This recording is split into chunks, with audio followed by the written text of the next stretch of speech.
ఇక్కడికి విచ్చేసిన తల్లిదండ్రులకి, ఉపాధ్యాయ బృందానికి, ప్రధాన ఉపాధ్యాయుల గారికి, విద్యార్థులకి నా పాదాభివందనం. ముందుగా మా అమ్మ పేరు పద్మ, మా నాన్న పేరు వేణు. మా అమ్మకి ఇష్టమైన ఫుడ్ పొట్లకాయ కర్రీ చేసింది. నాకైతే నేను తినను, కానీ ఈరోజు తిన్నా. ఎందుకంటే మా మమ్మీ అది ఇష్టం మీద వేసింది ఈరోజు స్కూల్కి తీసుకొస్తా అని. అది ఎట్లా వేసిందంటే, ఫస్ట్ మనం పొట్లకాయని పీస్ తీసుకొని పెట్టుకొని స్మాల్ పీసెస్ కట్ చేసుకోవాలి. ఉల్లిగడ్డ, టమాటా, అట్లనే ఒక 2-3 పచ్చికాయలు కట్ చేసుకొని పెట్టుకోవాలి. దాంట్లో నువ్వుల పొడి కూడా వేసింది. నువ్వుల నుంచి మనకు ఎన్నో కార్బోహైడ్రేట్స్ దొరుకుతాయి, ప్రోటీన్స్ ఉంటాయి. దాంట్లో చాలా మంచి పౌష్టిక ఐటమ్ అది.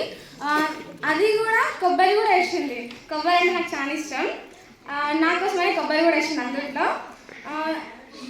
చేసినాక ఫస్ట్ బౌల్ పెట్టుకొని దాంట్లో నూనె, పచ్చిమిరపకాయలు, టమాటాలు, ఉల్లిగడ్డ వేసుకొని కొంచెం వేయించుకుంది. ఎర్రగా వేయించుకున్నాక తగినంత ఉప్పు, పసుపు, అల్లం, కారం వేసుకున్నాక ఈ పొట్లకాయ వేసినప్పుడు కొంచెం ఎట్లనో స్మెల్ వచ్చింది. నాకైతే ఇష్టం లేకుండా స్మెల్ వచ్చింది.